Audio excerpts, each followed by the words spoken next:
Има и планови, и владини, и одлуки, и 10 милиони евра на сметка, но депониите во источниот регион и понатаму стојат неисчистени. Се работи за над 30 локации каде се уште без никакво образложение се акумулирани стотици тони лесен, но и тежок отпад со крајно штетно влијание врз природата и ризик по здравјето на сите. Минатата година се дадоа неколку рокови за почеток на чистењето на нестандардните општински депонии во источниот и североисточниот плански регион, но ниту еден не беше испочитуван. Сега од Министерството за животна средина и просторно планирање ветуваат дека напролет конечно треба да стартуваат активностите на терен. Во моментов нема активности на локациите натрупани со ѓубре, но периодов се работи до комплетирање на неопходната документација.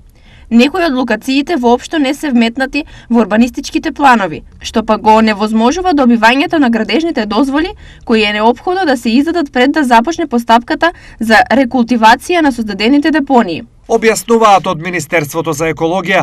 Во изминатиот период за 10 милиони евра беа ангажирани германска и турска компанија кои што ќе работат одделно на активностите за рекултивација на мапираните локации во двата региона, а избран е и надзорот над градежните работи.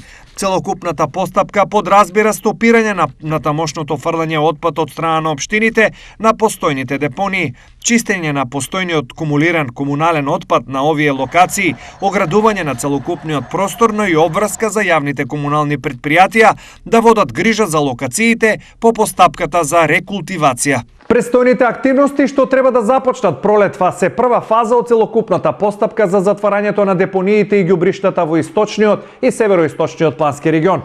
Со втората фаза што ќе следи, потоа треба да се затворат сите преостанати локации кои во моментов се со натрупан отпад, представуваат опасност за почвите, водите и воздухот во овие региони. Инаку, во источниот регион се регистрирани вкупно 12 нестандардни општински депонии и 72 диви ѓубришта. Чистењето, затворањето и рекултивацијата на општинските депонии и ѓубриштата во источниот и североисточниот плански регион предвидува серија од активности за чија реализација е неопходен период од 1 година од официјалниот почеток на проектот на терен.